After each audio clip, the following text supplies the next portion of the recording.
स्वागत छ आजको यो नयाँ सेक्सनमा। आज म पुनः प्रस्तुत भइसकेको छु लघु वित्त संस्थाको विकास क्रम भन्ने टपिक लिएर। आजको टपिक विशेष गरेर ग्रामीण विकास लघु वित्त संस्था र मेरो माइक्रो फाइनान्स लघु वित्त संस्थाको एक्जामलाई लक्षित गरेर आजको क्लास सुचारू गर्न गइरहेछु। लघु वित्त संस्थाको विकास क्रमको हिस्ट्रीलाई हेर्ने हो भने सर्वप्रथम बङ्गलादेशी नागरिक मोहम्मद युनिसले 18औं शताब्दीमा लघु वित्त सम्बन्धी सर्वप्रथम सिद्धान्त ल्यायो र उहाँले नै लघु वित्त संस्थाको सर्वप्रथम विकास गरी वा प्रयोगमा लाई लघु वित्त संस्थाको थालनी भएको छ वा स्थापना भएको प्रचलन चलिएको छ। यसलाई यसरी बुझ्नुपर्छ कि लघु वित्त संस्थाको सबभन्दा पहिला 18औं शताब्दीमा मोहम्मद युनुसद्वारा स्थापना भएको हुनाले उहाँलाई नै लघु वित्त संस्थाको पिता भनेर चिनिन्छ। र सर्वप्रथम मोहम्मद युनुसले सन् 1976 मा ग्रामीण बैंक भन्ने लघु वित्त संस्था स्थापना गरी सर्वप्रथम लघु वित्त संस्थाको स्थापना गरी अन्तर्राष्ट्रिय रूपमा लघु वित्त संस्थाको स्थापनाको प्रचलन सुरु भयो र त्यसपछि विश्वको अनेकौं मुलुकहरूमा लघु वित्त संस्थाको स्थापना स्टेप बाई स्टेप सञ्चालन हुँदै गयो। र अब हेर्ने हो भने नेपालमा लघु वित्त संस्थाको विकास क्रमलाई बुझ्नका लागि 3 फेजमा विभाजन गरिएर अध्ययन गर्न सकिन्छ।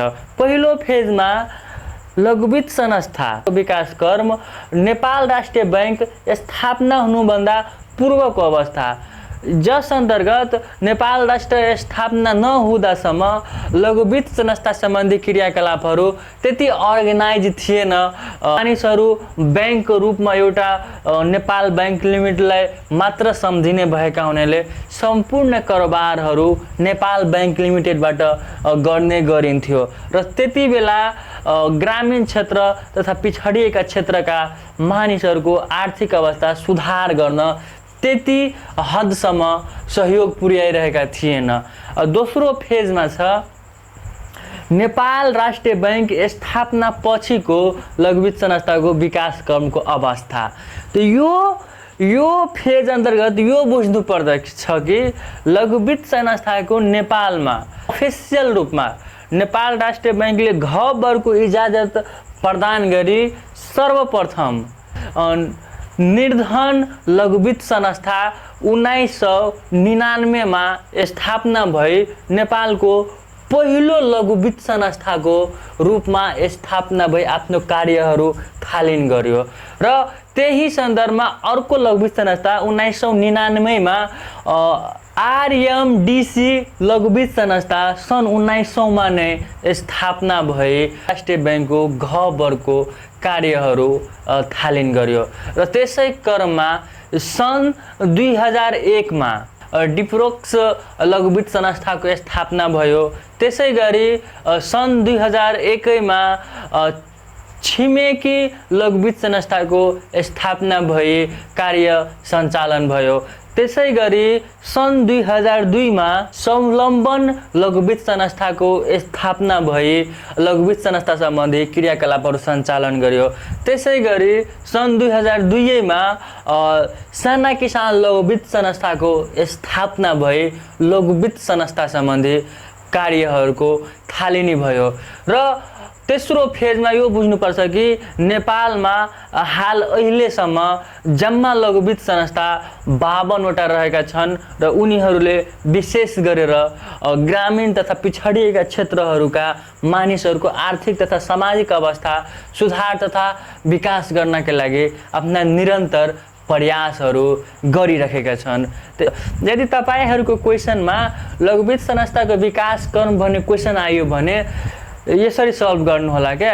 सर्वप्रथम हेडलाइनिङमा यो लेख्दै हुनु कि लघु वित्त संस्था भन्नाले ग्रामीण तथा पिछडिएका क्षेत्रका विपन्न वर्गहरूका मानिसहरूको आर्थिक तथा सामाजिक अवस्था सुधार गर्नका लागि स्थापना भएको वित्तीय संस्थालाई लघु वित्त संस्था भनिन्छ र लघु वित्त संस्थाको विकास क्रमलाई अध्ययन गर्नका लागि 4 चरणमा विभाजन गरेर लघु वित्त संस्थाको विकास क्रम अध्ययन गर्न सकिन्छ र पहिलो चरणमा अन्तर्राष्ट्रिय स्तरमा लघु वित्त संस्थाको विकास क्रम अवस्था खुल्याइदिने, दोस्रो फेज अन्तर्गत यो लेखिदिने कि नेपालमा नेपाल राष्ट्रिय बैंक स्थापना पूर्वको अवस्थामा लघु वित्त संस्थाको अवस्था, तेस्रोमा लेख्ने नेपालमा नेपाल राष्ट्रिय बैंक स्थापना पछिको अवस्था, अनि चौथो अन्तिम फेजमा लेखिदिने नेपालमा हाल लघु वित्तको अवस्था।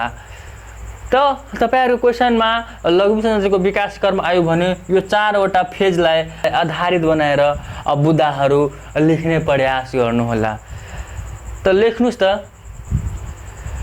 लघु वित्त संस्था भन्नाले ग्रामीण तथा पिछडिएका क्षेत्रहरूका विपन्न वर्गका मानिसहरूको आर्थिक तथा सामाजिक अवस्था सुधार गर्नका लागि स्थापना भएको वित्तीय संस्थाहरूलाई लघु वित्त संस्था भनी बुझ्नु पर्दछ र लघु वित्त संस्थाको विकास क्रमलाई अध्ययन गर्नका लागि 4वटा चरणमा छुट्याएर लघु वित्त संस्थाको विकास क्रम अध्ययन गर्न सकिन्छ र त्यसपछि पहिलो चरणमा लेख्नु अन्तर्राष्ट्रिय स्तरमा लघु वित्तको विकासको अवस्था र यसलाई अन्डरलाइन गरेर तलबाट लेख्नुस् त, विश्वको सबैभन्दा पहिला बङ्गलादेशका नागरिक मोहम्मद युनिसले 18औं शताब्दीको सन् 1976 मा लघु वित्त संस्था सम्बन्धी सिद्धान्त ल्यायो र सर्वप्रथम ग्रामीण बैंक लघु वित्त संस्था स्थापना गरी लघु वित्त संस्थाको स्थापनाको प्रचलन ल्यायो। दोस्रो चरणमा लेख्नु नेपालमा नेपाल राष्ट्रिय बैंक स्थापना पूर्वको अवस्था। यसलाई अन्डरलाइन गरेर तलबाट लेख्नुस् त, नेपालको सन्दर्भमा लघु वित्त संस्थाको विकास क्रमलाई हेर्ने हो भने नेपाल राष्ट्रिय बैंक स्थापना हुनुभन्दा पहिला सबै कार्यहरू नेपाल बैंक लिमिटेडले हेर्ने भएकाले त्यति बेला ग्रामीण तथा पिछडिएका क्षेत्रहरूमा आर्थिक अवस्था पहुँच न्यून थियो र त्यति बेला लघु वित्त संस्थाको स्थापना पनि नगण्य मात्रामा थियो। त्यही भएर नेपालमा नेपाल राष्ट्रिय बैंक स्थापना हुनुभन्दा पहिला लघु वित्त संस्थाको सञ्चालन नगण्य मात्रामा भएको देखिन्छ। अब तेस्रो फेजमा आउनुस् त, लघु वित्त संस्थाको विकास क्रमको तेस्रो फेजमा आउनुस् त। तेस्रो फेजमा लेख्नुस् नेपालमा नेपाल राष्ट्रिय बैंक स्थापना पछिको अवस्था। यो बुदामा अन्डरलाइन गरेर तलबाट लेख्नुस् त, लघु वित्त संस्थाको विकास क्रमलाई नेपालमा हेर्ने हो भने नेपाल राष्ट्रिय बैंक 2013 मा स्थापना भएपछि लघु वित्त संस्थाको विकास क्रम निरन्तर रूपमा अगाडि बढ्ने प्रचलन आयो। पूर्ण विराम गरेर फेरि लेख्नुस् त, सर्वप्रथम सन् 1999 मा निर्धन लघु वित्त संस्था र आरएमडीसी लघु वित्त संस्था सर्वप्रथम स्थापना भई लघु वित्त संस्था सम्बन्धी कार्य सञ्चालन भयो र त्यस्तै सन् 2001 मा डिप्रोक्स लघु वित्त संस्था र छिमेकी लघु वित्त संस्था स्थापना भई लघु वित्त संस्था सम्बन्धी कार्यहरू सञ्चालन भयो र त्यस्तै सन् 2002 मा स्वावलम्बन लघु वित्त संस्था र साना किसान लघु वित्त संस्था स्थापना भई ग्रामीण तथा पिछडिएका क्षेत्रहरूको मानिसहरूका आर्थिक तथा सामाजिक अवस्था सुधार गर्न निरन्तर प्रयास भइराखेका छन्। र त्यसपछि अन्तिम चरणमा लेख्नुहोस् नेपालमा हाल लघु वित्तको अवस्था। यो बुँदालाई अन्डरलाइन गरेर तलबाट लेख्नुहोस् त। नेपालमा नेपाल राष्ट्रिय बैंक स्थापना पछि